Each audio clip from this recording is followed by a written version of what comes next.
A deal can be moving well and then a DDQ lands. Now security is checking evidence, legal owns a few answers, product needs to confirm something, and sales is waiting because the buyer needs the questionnaire back before the deal can move forward. That is where DDQ automation software becomes useful. It helps turn all that searching, drafting and review into one process. And that is what we are breaking down in this video. I'm Snehal, this is One More RFP. We'll look at what DDQ automation software is and why these questionnaires create so much work, where AI helps, what you should test in the demo, and which type of platform are worth comparing for your workflow. At high level, the job is pretty straightforward. A buyer sends the questionnaire, your team approves the evidence to answer, a first response gets created from the information. Then, the people who owns the answer review them before anything goes back. So, a useful definition is DDQ automation software helps the team find approved evidence, draft questionnaires, answers, and manage reviews alongside submitting accurate response in one workflow. For revenue, that means less diligence, slowing down a live opportunity. For the response team, it means less time spent searching for information and coordinating with the team manually. The drafting matters, but the bigger value is connecting everything around the draft. Before we go further, it's worth being clear about what buyers are asking for. A DDQ is a structured questionnaire used to assess a vendor before a purchase, approval, or renewal. The assessment can cover security, privacy, compliances, procurement, operational risk, and vendor onboarding. So this is rarely something sales completes alone. Different parts of responses may belong to completely different teams, and sometimes the buyer is working from a standardized control set, which is as Shared Assessment SIG, CSA CAIQ, and AI-CAIQ. Whatever the format, the job is the same. The buyer wants evidence they can rely on from the right owner in their format. That's the part software is there to make manageable. Responding to DDQ software creates so much work because a single questionnaire forces the team to do 5 things at once.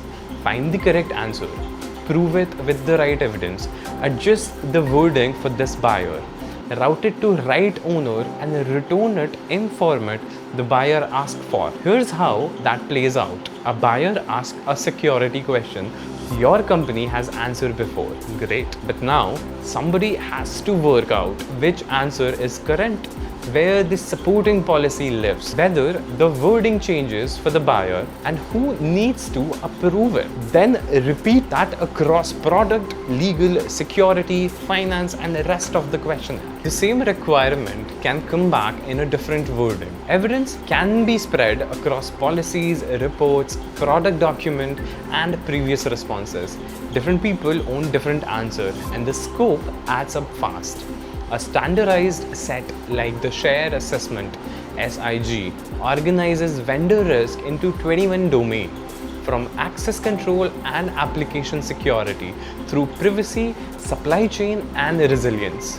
And at the end, the buyer still expects one clean response in whatever format they chose. Rather than reading this as a feature list, think about what should stop happening manually. Someone shouldn't have to go through a large questionnaire and organize every question by hand. An expert shouldn't have answer something again if the company already has approved the material for it. And the team shouldn't separate email chains just to work out who owns what.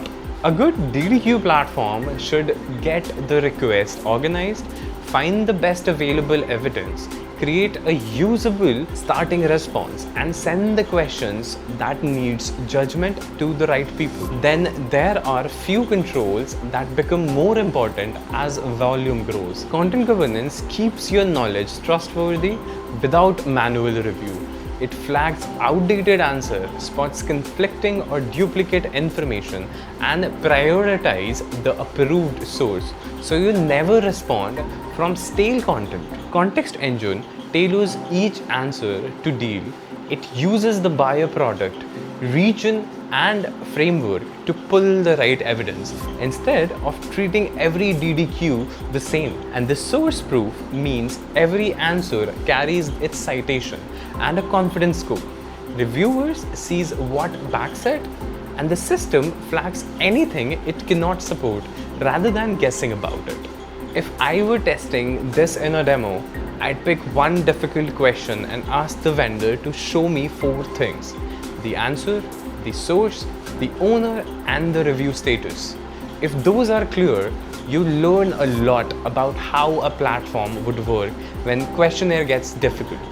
Once the questionnaire comes in, the sequence matters. The first job is getting the question, sections, deadlines, and owner organized. Then you find the strongest approved evidence available, and only after that do you build the response. The order saves a lot of unnecessary work. Then instead of asking every expert to check every line, you surface the exception, questions without enough evidence, conflicting information, anything that genuinely needs specialist input. Those questions can go to security, legal, product, finance, or whoever owns them. Once everything is approved, the response goes back in the buyer's required format, and the useful approved status can be saved for the next questionnaire. So the aim is not simply to produce draft faster. It is to intake evidence, drafting and review connected, so people see what is moving and when still needs attention. The evaluation looks slightly different depending on who's using the software. If you are leading revenue, start with turnaround and capacity. Does this software shorten the response process?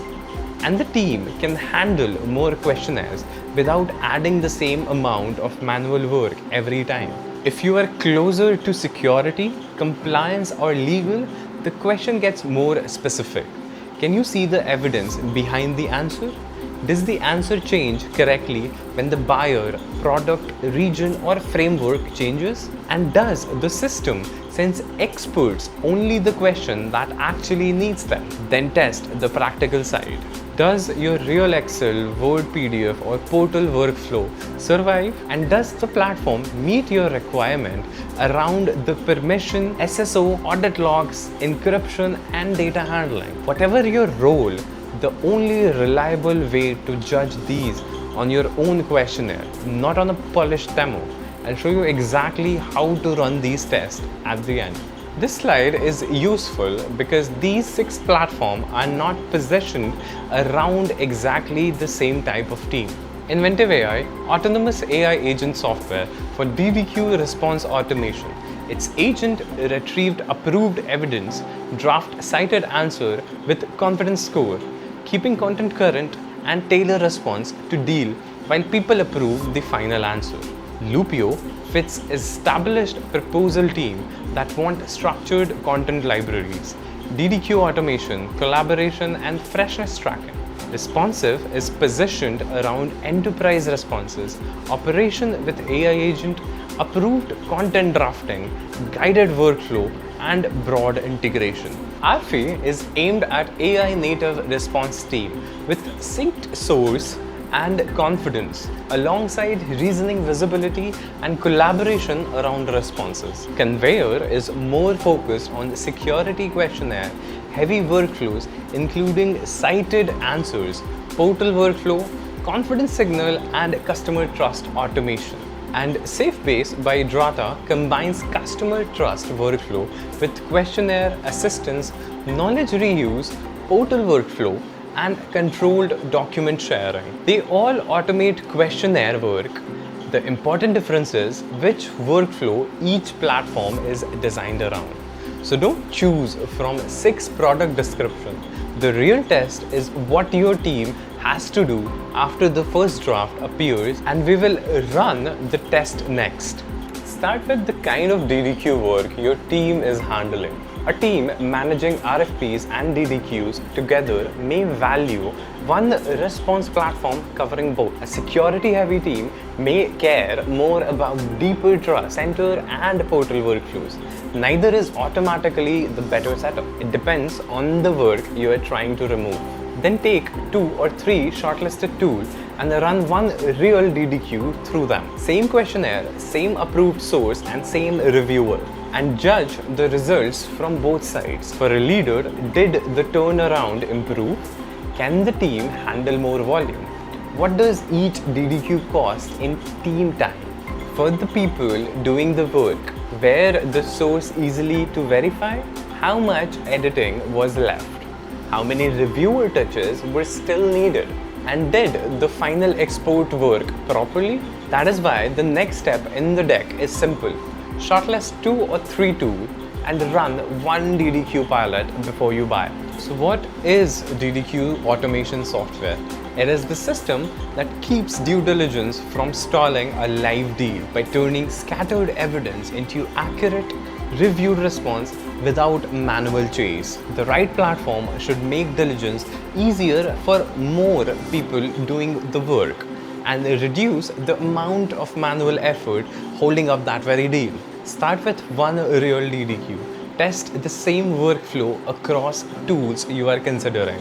Then choose based on what genuinely changed your team. If this was useful, subscribe to Win More RFP for more practical RFP, RFI, DDQ workflow breakdowns. And let us know in the comment section where your DDQ process takes most of the time today. I'll see you in the next one.